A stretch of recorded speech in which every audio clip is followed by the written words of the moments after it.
श्रीलाल शुक्ल ने अपने उपन्यास राग दरबारी में भारत के ग्रामीण जीवन का अद्भुत मर्मस्पर्शी सटीक सहज और सार्थक वर्णन किया है। यह उपन्यास आज़ादी के करीब 15-16 वर्ष बाद लिखा गया था। उतने समय में ही विकास, प्रगति, समता, समानता, जनता अधिकारी योजना, कोऑपरेटिव कचहरी, जांच, पुलिस सुविधा, शुल्क, थाना जैसे शब्द गांव कस्बे तक हर रहवासी के जीवन के इर्द गिर्द घूमने लगे थे। सबकी अपनी अपनी समझ थी, अनुभव थे, समझने की ललक थी। कमाई, शोषण, दबंगई के नए नए रास्ते खोज लिए गए थे। जमीनी स्तर पर प्रजातंत्र की व्यावहारिक व्याख्या कर लोग उसके प्रयोग में प्रवीणता प्राप्त कर चुके थे। यह सतत प्रक्रिया है, आज भी अपने समसामयिक स्वरूप में जारी है। कोरोना के घोर संकट के समय ठीक 50 साल बाद राग दरबारी फिर से प्रासंगिक हो उठा है। पैरा हर तरफ और हर स्तर पर कोरोना के बाद के परिवर्तनों पर चर्चा हो रही है। इसका विस्तार गांव से लेकर WHO तक ही नहीं, बहुराष्ट्रीय कंपनियों के उन बोर्ड रूम तक पहुंच चुका है जहां ऐसे निर्णय लिए जाते हैं जो क्रेमलिन और व्हाइट हाउस को भी मानने पड़ते हैं। यह धारणा समय के साथ अत्यंत दृढ़ होती जा रही है कि यही तो विश्व को बाजार मानकर भावी नीतियां निर्धारित की जाती है, जिन्हें सरकारों और सत्तासीनों को अपना स्वतंत्र निर्णय घोषित कर लागू करना पड़ता है। इस समय यही वर्ग कोरोना के टीके को पेटेंट और लाइसेंस से मुक्त करने की भारत और दक्षिण अफ्रीका द्वारा उठाई गई मांग को लेकर चिंतित है। इसमें एक दिन की देरी भी हजारों लोगों की जान लेती है। मगर विचार विमर्श चल रहा है, बैठ के हो रही है। कौन जाने तीसरी लहर कितनी मारक हो और टीके की देरी कितनों के जीवन पर भारी पड़े।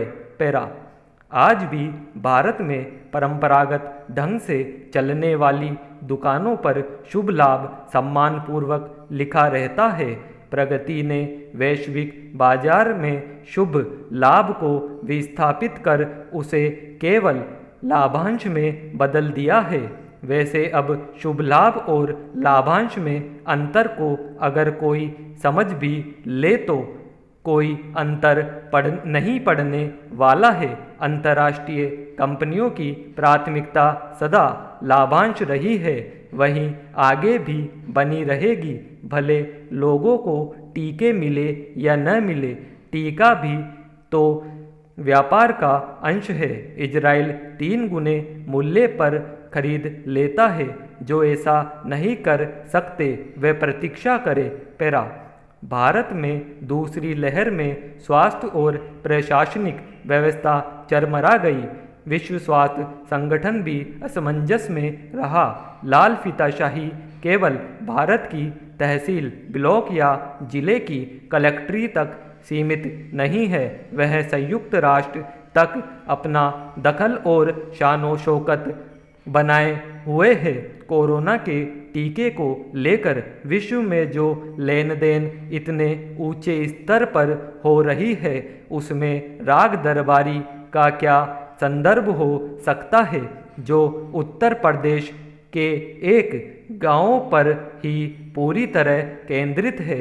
उसमें एक मामूली पात्र है जिसका एक पैर कटा हुआ है, लाठी लेकर चलता है, जिसका नाम लंगड़ है। उसका परिचय वेद जी की बैठक पर उन्हीं के शब्दों में होता है, भाई तुम धर्म की लड़ाई लड़ रहे हो, लड़ते जाओ, उसमें मैं क्या सहायता कर सकता हूँ। पैरा लंगड़ को तहसील से एक दस्तावेज की नकल लेनी है। उसने कसम खाई है कि मैं रिश्वत नहीं दूंगा और कायदे से ही नकल लूँगा। उधर नकल बाबू ने कसम खाई है कि मैं रिश्वत नहीं लूँगा और कायदे से ही नकल दूंगा। इसी की लड़ाई चल रही है। परिणाम अपेक्षित ही रहा। लंगड़ आता रहा जाता रहा। सरकारी बाबू हर बार अगली तारीख देता रहा। कोई न कोई त्रुटि रह ही जाती। कभी उसे लगता कि बस अब मिलने ही वाली है, मगर नकल मिली नहीं। हर बार कोई न कोई उसे समझाता कि पैसे दे दो, मगर वह डिगा नहीं। हर बार यही कहता था, यह सिद्धांत की बात है बाबू, तुम नहीं समझोगे। उपन्यास के अंत में लंगड़ बीमार होकर 17 दिन बिस्तर पर रहता है। फिर दफ्तर जाने पर मालूम पड़ता है कि 15 दिन तक नकल तैयार रखी रही। सूचना पट्ट पर सूचना दे दी गई थी, वह नहीं आया, अतः नियमानुसार फाड़ कर फेंक दी गई। बात सिद्धांत की थी। लंगड़ को स्वीकार करने में कोई हिचक नहीं हुई। नकल तो उसके जबरन हथियाए गए खेत के मुकदमे के लिए चाहिए थी। अब तो एक ही रास्ता है, फिर से नकल मांगने की दरख्वास्त लगा दी जाए। पेरा लंगड़ समाज के लगातार बढ़ते उस वर्ग का प्रतिनिधित्व करता है जिसके उद्धार के लिए सारा तंत्र आज भी लगा हुआ है। गांव का किसान, शहर का मजदूर, रिक्शे वाला, खोमचे वाला, बड़ी बड़ी अट्टालिकाओं के निर्माण में हाड़ तोड़ मेहनत करने वाला, तंत्र का छोटे से छोटा अधिकारी भी इनकी हंसी उड़ाने तक ही सीमित नहीं रहता। इनके हर प्रकार के शोषण का अधिकार वह स्वतः ही परंपरागत मानकर ग्रहण कर लेता है। पंक्ति के अंतिम छोर पर खड़े आदमी को शोषण के साथ साथ जिस अपमान का सामना करना पड़ता है, वह गांधी जी के उस पत्रांश की याद दिलाता है जो उन्होंने 1922 में लिखा था। स्वराज आने पर 4 चीज़ें मेरे लोगों पर भारी पड़ेगी: चुनावों के दोष, अन्याय, प्रशासन का बोझ और अमीरों के कपट।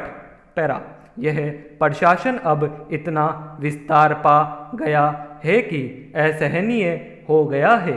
बाकी तीनों पर भी उनकी आशंकाएं शब्दंश सही निकली है।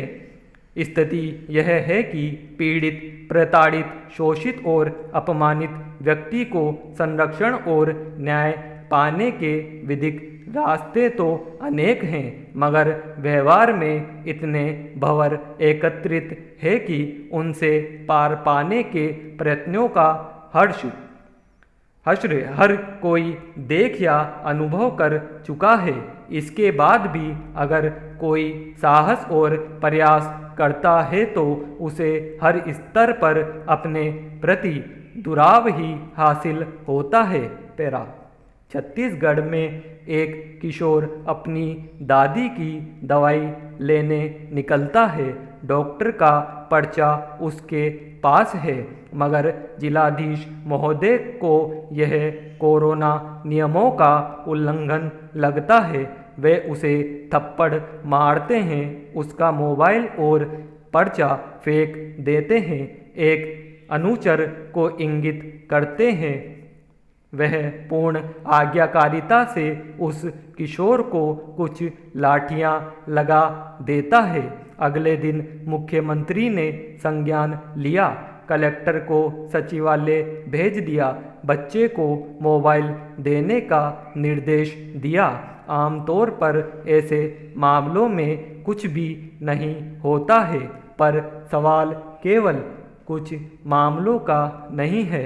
जिस प्रजातंत्र में जनता का पग पग पर अपमान होता हो, उसमें स्वतंत्रता, संविधान और मानवाधिकारों का अर्थ क्या रह जाता है। पैरा। कोरोना काल में हमने पुलिस द्वारा जनता पर लाठियां भांजते हुए कितने ही दृश्य देखे हैं। पिछले 2-3 दशकों में सबसे अधिक लाठियां संभवतः उन अध्यापकों ने खाई है जो थोड़े से मानदेय पर अनियतकालीन नियुक्ति पर राज्यों में कार्यरत है। प्रशासन जब चाहे उन्हें स्कूल से निकालकर चुनाव, जनगणना, दवा वितरण या किसी अन्य शैक्षणिक कार्य में लगा दे। बच्चों और उनके समय की चिंता कोई क्यों करे। पैरा। समाज में हर किसी को याद रखना होगा कि एक मछली सारे जलाशय को अनुपयोगी बना सकती है। जहां इनकी उपस्थिति हर ओर हो, कालाबाजारी, मुनाफाखोरी, भ्रष्टाचार, नकली दवाइयाँ और भी बहुत कुछ, वहाँ हर नागरिक को अपने कर्तव्य बोध पर गहन विचार करना आवश्यक होगा।